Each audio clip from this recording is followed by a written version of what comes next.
मुझे कोई दिक्कत इस बात से नहीं है कि कोई अपनी लाइफ में क्या करता है, कैसे पैसे कमाता है और उसको क्या पसंद है क्या नहीं पसंद है। मेरा मेन कंसर्न ये है कि वो अपनी पर्सनल लाइफ में क्या कर रहा है और अपनी पर्सनल ज़िंदगी में क्या कर रहा है और उसका असर समाज पे क्या पड़ रहा है। और यही वजह है कि तुम्हारे जैसे जितने भी युवा हैं इस देश के, एक पॉर्न स्टार्स पे बहुत ज़्यादा गुस्सा होते रहते हैं, पर वो कुछ चीज़ें समझा नहीं पाते। उन लोगों को तकलीफ़ होती है मुस्कान कारिया से, इन सब से। पर जैसे शेक्सपियर त्रिपाठी का पॉडकास्ट आया रियल हिट पे, 10 मिलियन व्यूज़ आ गए, ठीक है, तो वो कैसे समझा नहीं पाते। How dare these guys speak कि don't spoil the youth of generation. जब तुम एक पॉर्न स्टार का पॉडकास्ट देख रहे हो और जिसमें 10 मिलियन व्यूज़ हैं और तुम्हारे अंदर ऑडेसिटी भी है कि पूरा वीडियो देखने के बाद तुम कह रहे हो कि don't spoil the youth of the generation, in spite of the fact कि तुमने पूरा वीडियो देखा और एक भी सेकंड स्किप नहीं किया है। मतलब तुम उस वीडियो को, पॉर्न स्टार के पॉडकास्ट को एंजॉय कर रहे हो। पॉर्न इंडस्ट्री के पॉडकास्ट जो हैं ज़्यादातर, उसमें उसने बड़ी ख़तरनाक बातें करी है शेक्सपियर त्रिपाठी ने कि ज़्यादातर पॉर्न जो है ये औरतें ही बना रही हैं। एंड मैं खुद एक पर्सनली ये शेक्सपियर त्रिपाठी का है वो कि मैं खुद भी एक ऐसी लड़की को जानता हूँ जो आई है बम्बई से, मतलब दिल्ली टू बॉम्बे आई है, या पता नहीं 18 साल की है, और वो कहती है मैं पॉर्न स्टार बनने ही आई हूँ, मुझे यही बनना है हमेशा से, and this is my childhood dream, और ये मेरा पैशन है, मैं उसको फॉलो करना चाहती हूँ। अब सारे के सारे फेमिनिस्ट जितने भी ये देख रहे हैं वो सारे के सारे उनको लकवा मार गए और वो कुछ नहीं बोले। और जब सनी लियोनी नेशनल टेलीविज़न पे बिग बॉस में कह रही थी कि you know I am a porn star and I am फलाना ढमकाना, तो उसको सारी फिल्मों में काम दे दिया गया था, क्योंकि उसने तो अंदर बाहर का सारा सामान दिखा दिया था। तो जाहिर सी बात है कास्टिंग काउच वगैरह की कोई ज़रूरत ही नहीं पड़ी होगी भी। मतलब I am not judging Sunny Leone's character कि वो कास्टिंग काउच करती है भी या नहीं, मतलब पता नहीं यार करती होगी भी या नहीं, क्योंकि देखो अनजान लोगों के साथ तो वो सो चुकी है। और उसने फिर बहुत सारे लोग कहते हैं शादी के बाद तो सनी लियोनी ने पॉर्न छोड़ दिया, तो वेबसाइट क्यों खोल रखी है अपनी, अभी भी बंद कर दे उस चीज़ को। और वेबसाइट पे अपने फ्यूचर स्पाउस के साथ ही वो ज़्यादातर बहुत सारे वीडियोस में दिखाई दी है। तो ऐसा भी हो सकता है कि शायद उसका फ्यूचर स्पाउस जो म्यूजिशियन था, उसका फ्यूचर स्पाउस उसके साथ पॉर्न वीडियोस में क्यों काम कर रहा है। तो ये बात तो मेरी समझ में नहीं आई कि तू म्यूजिशियन है, म्यूज़िक का पॉर्न से क्या लेना देना। मतलब आज के डेट में खूब हो गया ये म्यूज़िक वीडियोस जो होते हैं उसमें भी पॉर्न घुसड़ दिया है अमेरिकन इंडस्ट्रीज़ को फॉलो करके। बैकलेस शॉट्स दिखाए जाते हैं लड़कियों के, लड़का लड़की आपस में किस कर रहे हैं, मैं वो ऊपर से खून गिर रहा है, लड़का लड़की को नहाते हुए देख रहा है, सब गंदगी है जो अमेरिका से उड़ करके आ रही है। पॉडकास्ट भी हो रहा है लेकिन समझ नहीं आ रहा है, क्योंकि ये चीज़ गंद अमेरिका से आई है। अमेरिका में हर एक आदमी कहता है सेकेंड हैंड मर्सिडीज से बेहतर है फर्स्ट हैंड ले लो हर एक। और ये अल्फ़ा मेल की जितनी भी ऑडियंस है ये भी कहती रहती है। पर अमेरिकन इस बात को कभी नहीं समझा पाएंगे कि $65 मिलियन एक औरत ने खाली सिर्फ ओनली फैंस करके कमा लिए। And then these guys have the audacity to say ये पॉर्न स्टार वगैरह का करियर ज़्यादा चलता नहीं है। भाई चलता उसका करियर 1 दिन चले, 2 दिन चले, 4 दिन चले, 10 साल चले, 20 साल चले, 15 साल चले। $65 मिलियन समझ में आ रहा है कितना होता है। तू 4 फ्लैट लेकर के किराए पे चढ़ा दे, 70,000 रुपये महीने का रेंट ले ले, सारी ज़िंदगी किराया खाता रहे, कुछ करने का ज़रूरत भी नहीं है, ठीक है। तो $65 मिलियन उस लड़की को खाली सिर्फ उस ओनली फैन से आ गए, वो कोई नहीं समझा पाया। और उसके जो सब्सक्राइबर हैं वो कौन है, अमेरिकन ही तो होंगे, कहाँ से होंगे, विदेश से आएंगे, विलायत से आएंगे। जो नहीं देखते और कमेंट करो बिल्कुल दूसरी बात है। तो ज़्यादातर चीख चिल्ला के हम क्या साबित करना चाहते हैं कि हम ठीक है, वो गलत है, कुछ वहाँ कुछ गड़बड़ हो रहा है। और मेरे को तो ये समझ में नहीं आता कि इतने गंदे हालात हो गए कि मैं अपने दोस्त से मिलने गया था, तो मैंने बोला कि तू सिंगल है तो फिर काम कैसे चलता है, मतलब कैसे। मैंने थोड़ा सोचा, मैं सेक्स के ऊपर 2-4 वीडियो बनाए हुए हैं, तो मैंने सोचा उससे बात करने का पूछा, तो कॉन्डम के ब्रांड बता दिए, कौन सा जगह लेके जाता हूँ होटल वो बता दिया, दिखा भी दिया होटल। तो मैं ऐसे हो गया, तेरे को पता कैसे है सब। तो कहता है कि मैं तो जाता रहता हूँ लड़कियों के साथ। मैंने कहा क्या भाई तू कहाँ से लाता है लड़की, कहता है लाता नहीं, ऑफिस में होता है ये सब। मैंने कहा ऑफिस से तू लड़की को ओयो में ले जाके सेक्स करता है, कहता नहीं नहीं नहीं, नो स्ट्रिंग्स अटैच होता है, एक अंडरलाइन एक सेक्सुअल टोन होता है, एक सेक्सुअल बॉडी लैंग्वेज होती है, उससे पता चल जाता है। हम लोग वीक्स पहले प्लानिंग करते हैं तब जाके ये चौदम पट्टी वाले कार्यक्रम होते हैं। तो मैंने पूछा कि भाई तो वो लड़की कुछ कहती नहीं, कहता म्यूचुअल होता है ना, रेप थोड़ी करता हूँ उसका मैं। तो मैं कहता हूँ भाई फिर कितनी बार कर चुका, कहता डिपेंड करता है, सेक्सुअल कंपैटिबिलिटी किसी एक लड़की के साथ है तो 50-60 बार भी हो जाता है। इंजीनियरिंग कॉलेज में जब था तो गर्ल्स हॉस्टल थी, तो बगल में ही होटल था, तो ले जाके करता रहता था। कुछ लड़कियाँ ऐसी थी जो कभी कभार शायद पैसे भी ले लेती थी। अब आप खुद सोच के देखिए कितनी गंदी बात है ये। ऑफिस में ज़्यादातर जो लोग हैं जो अपने आप को सूडो अल्फ़ा मेल्स बोल रहे हैं, या जो अपने आप को सूडो अल्फ़ा मेल्स बोल रहे हैं, उन सबका बॉडी काउंट पहले तो 450 से ऊपर का है। तो ये 10th हैंड नैनो नहीं है, 450th नैनो है। और ये आके लोगों को ज्ञान दे रहा है कि औरतों से कैसे बात करनी चाहिए, औरतों के साथ कैसे रहना चाहिए, कौन सी औरत को अवॉइड कर देना चाहिए।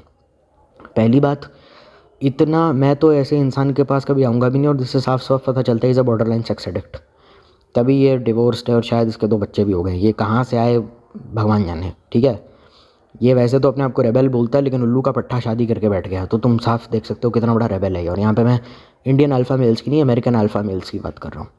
तो मैंने बोला कि यार तेरे मम्मी पापा को अजीब नहीं लगता? कहते हैं देखो भाई तो कहता है कि मेरे पास अपने पापा की गाड़ी है तो मैं लेके चला जाता हूँ, पर मम्मी पापा को स्लाइट क्लू है कि I do get involve with girls. तो मैंने कहा यार अजीब है। अब उसके बाद क्या सड़ा हुआ स्टेटमेंट आता है, कहता है कि मेरी मम्मी तो मेरे लिए, मैं बच्चे करूँगा शादी करूँगा। मैंने कहा बहुत बढ़िया, हाँ जैसे कोई लड़की तेरे से करेगी, तू तो 60 बार चोतता है, कौन करेगी तेरे से? तो उसने बोला हो जाता है, वो सब हो जाता है। मेरी मम्मी अरेंज मैरिज करवाएगी, इंटर कास्ट देखेगी, मतलब inter caste inter religion marriage नहीं करेगी। मेरे मम्मी को भी पता है कि मैं कभी कभी लड़कियों के साथ घूमता रहता हूँ, एलिफेंटरगिरी करता रहता हूँ, और मैं I get involve with girls and my mother knows it. तो ये सड़ा हुआ कल्चर है कॉर्पोरेट में। वरना मेरे लिए बड़े अचंभे की बात थी। ये बच्चे हैं, सारी ज़िंदगी सिंगल रहे हैं, इंजीनियरिंग करके बैठे हैं या कोई भी ऐसा कोर्स करके बैठे हैं जहाँ लड़कियाँ आती हैं, लेकिन लड़कियाँ माल नहीं आती। लड़कियाँ कम आती हैं और लड़कियाँ माल नहीं आती। अचानक से ऐसा क्या हो जाता है, कॉर्पोरेट में काम करने लगते हैं और इनके मम्मी को कहते हैं मम्मा मेरे को शादी नहीं करना। ऐसा क्या हो जाता है? ये राइजिंग ऑफिस अफेयर्स होते हैं, ये राइजिंग वन नाइट स्टैंड होते हैं, ये शुगर मॉमी कल्चर होता है। और मेरा दोस्त वो जो वन नाइट स्टैंड करता था ना, या जो फिर नो स्ट्रिंग्स अटैच करता था, तो मेरे को बोलता है नो स्ट्रिंग्स अटैच करता हूँ मैं, मतलब मेरा कोई इमोशनल बॉन्ड नहीं है उस लड़की के साथ, सिर्फ खाली चौदो पीटो और किसको। और दूसरा कहता था एयर होस्टेस के साथ सेक्स किया हुआ है, कहता है कि मैंने उसके फ्लाइट अटेंडेंट वो उसके साथ किया हुआ है, स्टीवर्ड के साथ भी किया हुआ है, बाइसेक्सुअल है वो। उसने पर बोला मैंने लेडी डॉक्टर के साथ भी सेक्स किया हुआ है। मेरे को एक शुगर मॉबी में मिली थी, शॉर्ट टर्म होता है ये सब चीज़ें, तो हमारा चलता रहता है। यही वजह है कि ज़्यादातर लोग सिंगल रहना इंडिया में प्रेफर करते हैं, क्योंकि इनको बिना शादी के वो सब मिल जाता है जो बिना शादी के मिलता है, और ये लोग ऐसे ही चौदम पट्टी करते रहते हैं। और यही है, और फिर झूठ बोल देते हैं, सोशल मीडिया पे आके कमेंट करते रहते हैं कि औरतें बेकार है, औरतें रांड है, उनसे दूर रहना चाहिए। और same goes for women as well. खूब चलता है वो सब, लेकिन होता नहीं है। बस इनको लड़कियों से बात करना आता है तो थोड़ा बहुत अप्रोच कर लेते हैं। अब खबरदार मुझे को अपनी एमएनसी की बात बोलने शुरू कर दे कि you know actually have extremely strict policy and nobody is allowed to do that in there, हमारे यहाँ तो सस्पेंड कर देते हैं। तो भाई तेरे यहाँ सस्पेंड कर देते, तेरे को बात करना भी नहीं आता होगा शायद लड़कियों से, ऐसा लड़कियों को भी बात नहीं करना आता लड़कों से। वरना ऐसा कैसे हो सकता है कि कोई लड़का लड़के ऑफिस में, उनमें अट्रैक्शन ही ना हो, किसी में भी ना हो, ना कोई अट्रैक्ट हो रहा है ना कोई कुछ हो रहा है। और दूसरा सबसे बड़ा ये चीज़ है कि आज की डेट में हालत इतनी ख़राब हो गई है कि लोग पॉर्न वेबसाइट देखते थे पहले, अब पॉर्न वेबसाइट पे देख करके अपना अकाउंट भी बनाया, ईमेल से लॉगिन भी करा, पॉर्न वेबसाइट का प्रीमियम फीचर या पेड वर्जन का प्रीमियम फीचर भी लिया, जिससे प्रीमियम वीडियोस आए, मेंबर्स ओनली पॉर्न वीडियो लेके। उसके बाद ओनली फैंस पेज गए, ओनली फैंस का सब्सक्रिप्शन लिया और एक लड़की से उसके नंगे पुंगे फ़ोटो मांगते हैं, जिसमें सब्सक्रिप्शन लेकर के मेंबर्स ओनली वीडियो क्रिएटर आपके लिए बनाता है स्पेसिफिकली। मतलब एक लड़की को पैसा दे दो ओनली फैंस का, सब्सक्राइब कर लो तो मेंबर्स ओनली वीडियो भी आ जाते हैं, कुछ फ्री अकाउंट्स भी होते हैं ओनली फैंस से। मेंबर्स ओनली लोगे तो शायद पर्सनलाइज्ड वीडियोज़ या फ़ोटोज़ भी आपको कुछ मिल जाती हैं। वो कैसी फ़ोटो होती है वो मैं नहीं जानता। दूसरा सबसे बड़ा रीज़न ये है कि इतनी सब गंद मचाने के बाद people have the audacity to say कि वो फलाने ढिमकानी लड़की है, वो मुस्कान कारिया टाइप है, मुस्कान कारिया की बात कर रहा हूँ, वो ना कुछ नंगा पुंगा करती है ना, तो हमको अच्छा नहीं लगता जब 18+ बातें करती है। मैंने कहा जब 18+ कॉमेडी भर भर के कुछ लोग जो 10-10 साल से करते आ रहे हैं और उन्होंने अपना पूरा करियर बिल्ड कर लिया उसके ऊपर, तो तुमको उससे कोई दिक्कत नहीं है। तब तो तुम कहते हो comedy is art, it is subjective, it is wrong in it, this is how it's done. भाई तुम 18+ कॉमेडी करो, नॉर्मल कॉमेडी करो, मुझे घंटा फ़र्क नहीं पड़ता। पर अगर कोई चीज़ ऐसी है जो कहीं ना कहीं तुम्हें पता है थोड़ी बहुत गलत है, तो उसके रिपरकशंस इतने ज़्यादा गलत होंगे ना कि वो 10 गुना ज़्यादा गंदे हो जाते हैं।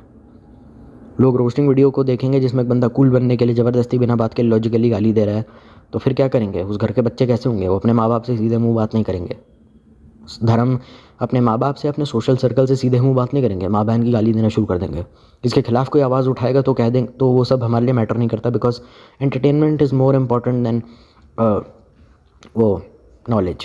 कोई आज की डेट में बिना गाली दिए स्टैंड अप करती, ओ माय गॉड मैन, ओफो बिना गाली दिए वीडियो बनानी है, वाह यार क्या बात है। मतलब लोग तरस गए हैं, लोग तरसते हैं इंटरनेट पे कि कोई ऐसा क्रिएटर आ जाए जो बिना गाली दिए वीडियो बना दे। इतनी गंदी हालत हो गई है, और ये सब बकवास जस्टिफाई किए जा रही है फ्रीडम ऑफ स्पीच, एक्सप्रेशन, उसके नाम पे। मैंने कहा तुमको अडल्ट करनी है करो, तुमको वेज करनी है करो, पर दोनों में बैलेंस रखो। ये नहीं कि 90% अडल्ट कॉमेडी करते रहोगे। ठीक है। और मुस्कान खारिया के पीछे भी बहुत सारे ऐसे क्रिएटर्स हैं जिनको तुम देखते हो डेली बेसिस पे, नाम नहीं लूँगा, जो अडल्ट कॉमेडी करते हैं।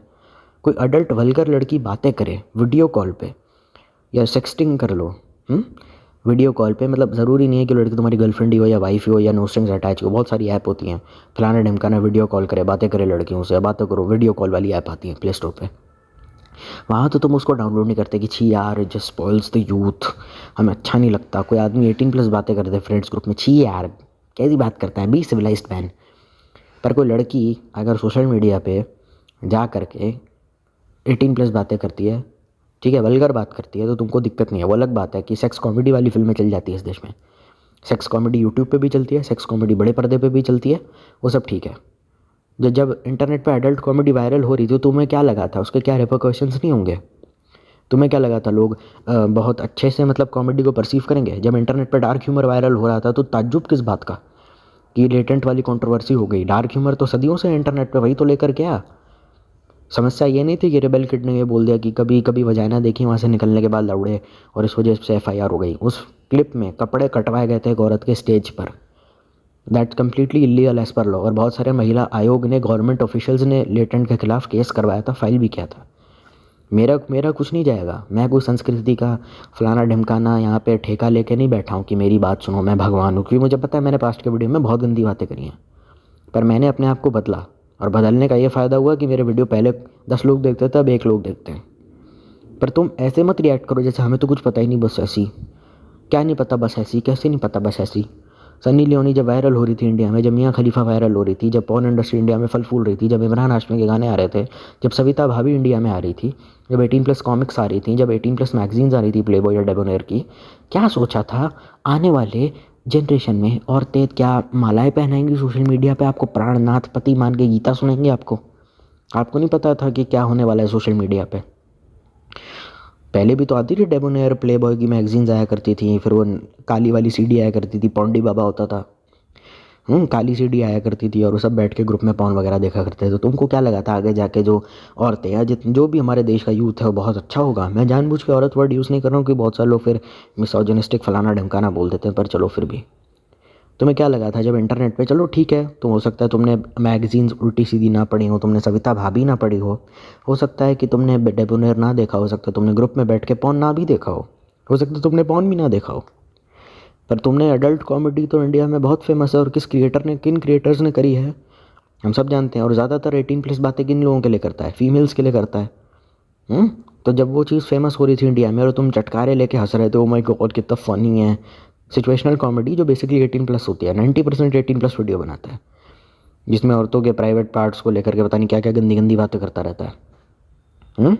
वो क्रिएटिव वे में बोल के चला जाता है। तो तुम्हें क्या लगा था इंटरनेट पे कैसी लोग फेमस होंगे? क्या कैसे लोग फेमस होंगे तुमको पता था? ठीक है चलो, वो तुमने क्रिएटिविटी के नाम पे, कॉमेडी के नाम पे उनको कर दिया, उनको ब्लू टिक दे दिया।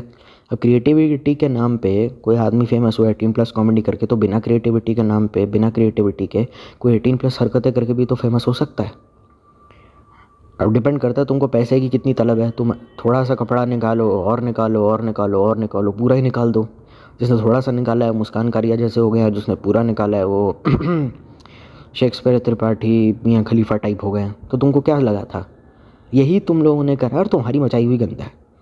ज़्यादा स्मार्ट या होशियार या पढ़ा लिखा गंवार होने की ज़रूरत नहीं है। जो लोग ये नाटक करते हैं ना, ही स्पॉइलिंग द यूथ एंड फलाना ढिमकाना लड़की स्पॉइलिंग द यूथ, पहली बात तो उसके चैनल पे 900K+ सब्सक्राइबर्स हैं। हर एक वीडियो पे कम से कम 400K 500K व्यूज़ आ जाते हैं। ऐसी बातें करने के बाद I bet you didn't know this, और वो कुछ 18+ हरकतें करने के बाद खुलेआम वो लड़की घूम रही है। समस्या ये है कि मुझे उसकी सेफ्टी की चिंता ज़्यादा हो रही है। ऐसा ना हो कि इसके साथ कोई ज़बरदस्ती या कोई 18+ हरकत पब्लिक में ही कर दे।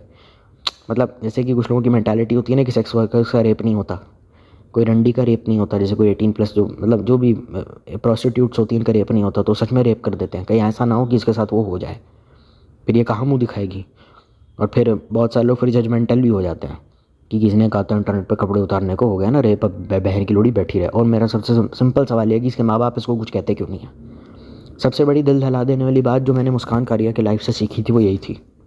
इसका पॉडकास्ट है, अब हम तो वेले हमने सुन लिया, फिर चलो देखते क्या करते हैं। तो उसने बताया कि मैं ग्रेजुएट हूँ, मैंने BBA की कहीं से शायद मैनेजमेंट में कोई डिग्री ली है, रियल इस्टेट में मैंने काफ़ी ज़्यादा काम किया है। मेरे 2 भाई हैं, मैं मंझली हूँ या सबसे ज़्यादा छोटी हूँ, मतलब 3 सिबलिंग्स हैं सगे। तो मैं ऐसे ही एक दिन वीडियो बना रही थी और क्या हुआ, अचानक से 17 साल की थी और एक आदमी मुझे अपने डिक पिक भेज देता है। तो सिंपल मेरा सवाल ये है कि उसने कोई लीगल एक्शन नहीं लिया, कोई कंप्लेंट नहीं करी, उसने ये बोला कि real estate is a fucked up sector. अभी दिक्कत क्या है, सबसे ज़्यादा पैसा रियल इस्टेट में ही है, क्योंकि कॉर्पोरेट मजदूरी में घंटा किसी को पैसा मिलता नहीं है। बहुत सारे लोग तो रियल इस्टेट के चक्कर में नौकरी पढ़ाई तक छोड़ देते हैं। मेरा एक दोस्त है 10वीं के बाद उसने पढ़ाई छोड़ दी, क्योंकि प्रॉपर्टी डीलर उसका बाप था, तो खानदानी धंधे में घुस गया। सबसे ज़्यादा पैसा प्रॉपर्टी में है, तो सबसे ज़्यादा लोग भी वहीं जाएंगे और तमन्ना वही रखेंगे। प्रॉपर्टी या ज्वेलरी का बिज़नेस हो गया, गोल्ड का काम हो गया, सिल्वर का काम हो गया, जो सोनार हो गए, जेम स्टोन्स हो गए, सबसे ज़्यादा लोग भी वहीं जाएंगे और सबसे ज़्यादा कमीने और ढीले कैरेक्टर के लोग वहाँ हैं। 35 साल के आदमी को ये नहीं पता कि अपने न्यूड्स भेजेगा, अपने डिक पिक्स भेजेगा, जो करोड़ों कमाता है महीने का, तो उसका क्या रिपरकशंस होंगे। लड़की ने पुलिस कंप्लेंट कर दी, पॉस्को का केस हो जाएगा। और सबसे खतरनाक बात है कि मुस्कान कारिया ने उसके खिलाफ कोई कंप्लेंट करी भी नहीं। She never filed any complaint. She मतलब वो बात ऐसे स्लाइड होगी, मतलब इंटरव्यूअर ने या पॉडकास्टर ने ये नहीं पूछा कि आपने एक्शन नहीं लिया उसके खिलाफ, कोई आपने कंप्लेंट नहीं करी, पुलिस में डाला नहीं उसको जेल नहीं भिजवाया उस कुत्ते हरामजादे दरिंदे को। या ये भी हो सकता है शायद वो बदनामी के डर से, कहीं कि वो पावरफुल आदमी है, कहीं मेरे साथ कुछ उल्टा सीधा ना कर दे, कहीं मुझे धमका ना दे, कहीं मेरे परिवार को नुकसान ना पहुंचा दे, इस डर से आपने कुछ आवाज़ नहीं उठाई आपने। हम तो बहुत कहते रहते हैं मर्दानी मनी करने का, कहाँ चला गया आपके अंदर का सरोजनी नायडू, कहाँ चली गई आपके अंदर की कहाँ चली गई आपके अंदर की फोक फेमिनिज्म वाली औरत। उसने कोई सवाल नहीं पूछा। सबसे ज़्यादा गलत बात यह है कि मुस्कान कारिया ने बाद में जो कंटेंट बनाया, I bet you didn't know this, वो जब बोलती है ना तो अपनी छाती हिलाती है और फिर उसकी क्लीवेज थोड़ी ज़्यादा विजिबल हो जाती है और ज़्यादातर कपड़े भी ऐसी पहनती है उसमें क्लीवेज दिख रही होती है। तो आज मैंने अपने काली बिल्ली का दूध पी लिया, ऐसे करके वो बात करती है 18+। तो ये चीज़ें हमें अनकम्फर्टेबल करती हैं, लेकिन तुम कमीनेपन को थोड़ा सा रोस्ट करके हमें दोगे तो कोई दिक्कत वाली बात नहीं है। तुम लीचड़पने में, वल्गर से वल्गर कॉमेडी में, तुम रेप जैसी चीज़ों में भी एंटरटेनमेंट घुसड़ दोगे, सब एक्सेप्टेबल है। लेकिन तुम खाली वल्गर चीज़ें बोलना शुरू कर दोगे तो तुम एक्सेप्टेबल नहीं हो। हालांकि ये हुआ कैसे मैं जानता नहीं, और इसके लिए ऑडियंस ही जिम्मेदार है, क्योंकि गंदे से गंदा काम करो लेकिन उसमें अगर हम एंटरटेन हो रहे हैं तो हमारी तरफ से ग्रीन फ्लैग मिल जाएगा आपको। बहुत सारे ऐसे मर्द हैं जो हवसी हैं, बहुत सारे ऐसे मर्द हैं जिनकी शादियाँ नहीं हो रही हैं, बहुत सारे ऐसे मर्द हैं जो बीवी को सेटिस्फाई नहीं कर पाते या उनकी वाइफ उनको सेटिस्फाई नहीं कर पाती। उनके लिए मुस्कान कारिया जैसे जितने भी कंटेंट क्रिएटर्स हैं थोड़े बहुत कहीं ना कहीं ज़रूरी हो सकते हैं। क्योंकि भाई समझ में आओ ना, अंगूर खट्टे हैं, उसने तो खाई ही नहीं कभी ज़िंदगी में, सिंगल है, लड़की भाव नहीं देती, या शादी में सेक्स अच्छा नहीं है, या फिर बच्चे हो गए तो सेक्स लाइफ की माँ चुद गई है, तो उन लोगों के लिए भी काफ़ी ज़्यादा मजबूरी हो जाती है। आई नोस मैनी मैरिड मैन जो मुस्कान कारिया जैसे लोगों को देखते हैं और उनको सब्सक्राइब भी किया हुआ है। तो जब मैं ये देखता हूँ मैं डर जाता हूँ। और दूसरी सबसे ज़्यादा चीज़ मुझे डर लगता है मुस्कान कारिया से, क्यों? Because she is always smiling. I bet you didn't know this, मतलब इतनी खुश और इतनी एक्साइटेड दिखती है। तो क्या ये रोल प्ले कर रही है? ऑफकोर्स शी इज़ डूइंग, मेरे हिसाब से रोल प्ले करती है, फोर प्ले या रोल प्ले जो भी कोई कहते हैं मुझे नहीं पता, in which she pretends to be a bimbo busty and dumb girl. क्योंकि लड़के ढूंढ भी ऐसी लड़की को रहे हैं जो शरीर से माला माल हो लेकिन दिमाग से डम्ब हो। वरना ऐसा कैसे हो सकता है कि जिसके पास इतना ज़्यादा कॉर्पोरेट एक्सपीरियंस है, जो ग्रेजुएट भी है, पढ़ी लिखी लड़की है, और मतलब क्या है सेंटेंस का, I bet you didn't know this, मतलब क्या? मैं वादा करती हूँ आपको इस बारे में नहीं पता होगा। आज हम किसी स्नैक्स का रिव्यू करेंगे। अब स्नैक्स तो हर एक आदमी ने खाए हैं, 5 रुपये की डेयरी मिल्क तो हर अंगूठा चाप से लेकर पोस्ट ग्रेजुएट तक सबने खाए हैं, किराने की दुकान पर तो हर कोई गया है। I bet you didn't know this, क्या वो ताज की चाय पी रही होती है, वो तो होटल ताज की चाय पी रही होती है, वो बेट यू डिडंट नो दिस वाली क्या बात है? जो चीज़ हम बचपन से ही खा रहे हैं, जो हमारी माँ ने हमको खिलाई, हमारे बाप ने हमको खिलाई, जो हम मेहमानों के जब घर पे आ रहे होते हैं तब हम स्नैक्स लेकर के आते हैं, लेस के चिप्स वगैरह जो भी है, मतलब वो ये सब चीज़ें तो हम लेकर ही आते हैं जब मेहमान घर पे आ जाते हैं, या जब भी हम अपने छोटे भाई बहनों के लिए ले आते हैं। हाँ, 90s के बहुत सारे लोगों को नहीं पता होगा, क्योंकि पहले ऐसे ही होता था, वो एक प्लास्टिक का प्लेट दे देते थे, बर्थडे पहले होता था, या वो एक पेपर का प्लेट दे देते थे, उसके ऊपर थोड़े से वो लड्डू, समोसे, थोड़ी सी नमकीन और रसना दे देते थे। तो और फिर ऊपर वो बैलून बांधते थे, उसके अंदर टॉफ़ीज़ को फोड़ते थे और वो सब कलेक्ट करते थे। 90s के बच्चों को शायद हो सकता है स्नैक्स ना पता हो, पर ये चीज़ बिलीव करना थोड़ा, because it's unbelievable, how don't, जो चीज़ हम डेली बेसिस पे खाते हैं हमें कैसे पता है? I bet you didn't know this. और वो जब हंसती है, इतना ज़्यादा मुस्कुराती है, तो देख के डर लगता है, इतना खुश कोई है नहीं अपनी ज़िंदगी में और इतना खुश क्यों हो रही है? इसको क्या मतलब, क्या कोई लॉटरी लग गई है, करोड़ों रुपए इसकी अपनी लाइफ में आ गए हैं, इसकी पर्सनल लाइफ में इतने स्ट्रगल्स हैं, हमें कुछ पता नहीं है। और कहीं ऐसा ना हो कि जो हम गालियाँ उसको दे रहे हैं, कहीं इससे इसकी मेंटल हेल्थ भी डिटोरिएट हो रही हो, इसने खुद बोला था पॉडकास्ट में लाइव कि मेरे को नंगी पुंगी फ़ोटो लोग भेजते हैं कैसे, और जाहिर सी बात है अगर उसको नंगी पुंगी फ़ोटो वायरल होने से पहले लोग भेज रहे हैं, तो जिस तरीके का कंटेंट ये बना रही है और जिस तरीके से रोस्ट वीडियोस के ऊपर बन रहे हैं, तो कुछ ठरकी लोग उन रोस्ट वीडियो को देख करके इसके अकाउंट पर जाके इसे कैसे कैसे डीएम करेंगे, तो वो मैं नहीं बोल सकता।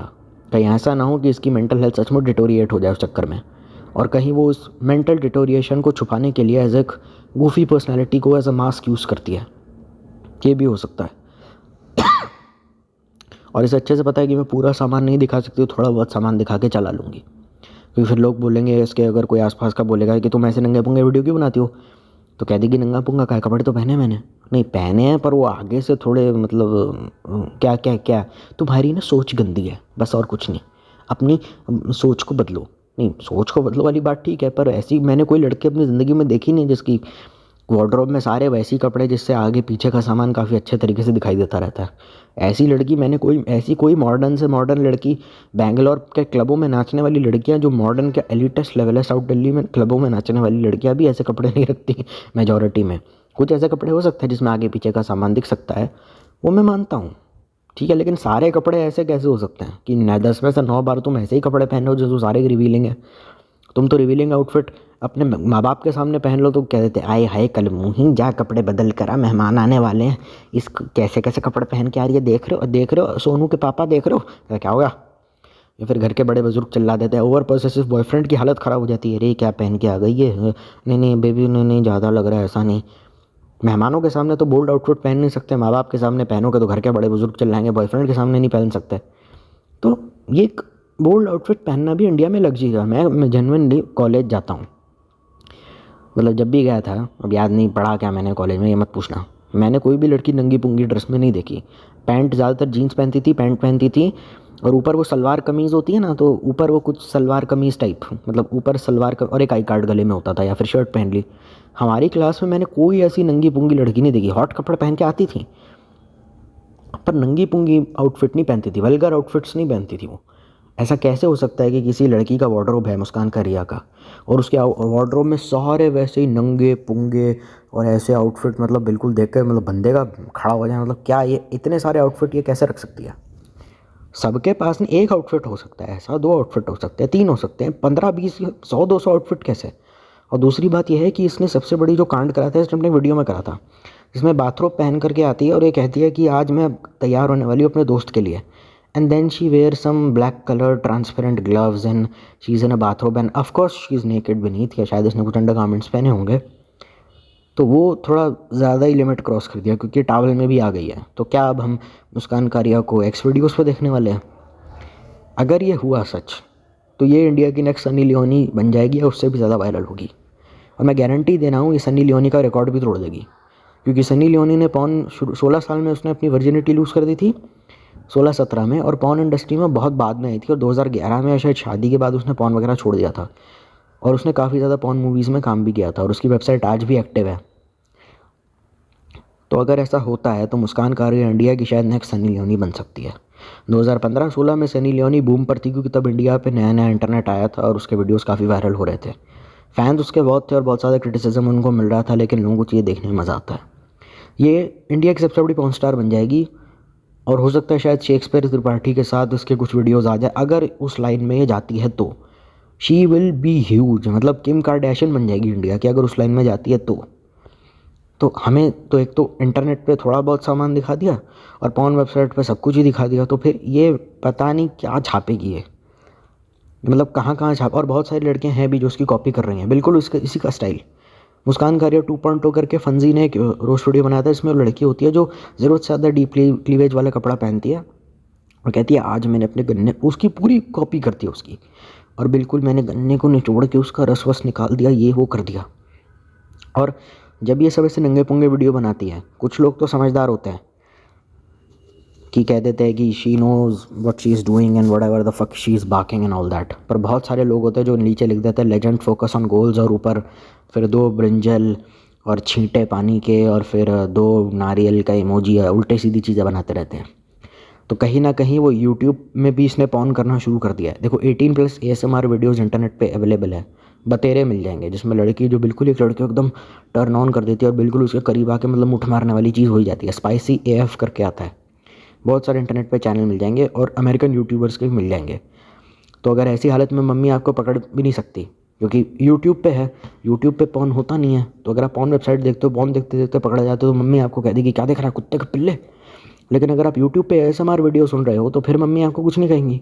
ASMR वीडियो में क्या होता है कि नॉर्मल कुछ लिखा हुआ है, एक स्टैटिक फ्रेम है, जो थंबनेल है वही वीडियो में है, लेकिन आवाज़ उसमें लड़की की है और वो 18+ बातें मधोश कर देने वाली बातें आ रही हैं।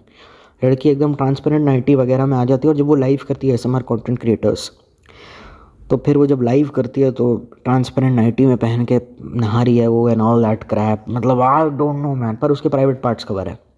तो हम वहाँ तक तो हम पहुँच चुके हैं। अब इसके आगे पता नहीं क्या क्या देखने को मिलेगा क्योंकि अब कुछ किया जा नहीं सकता।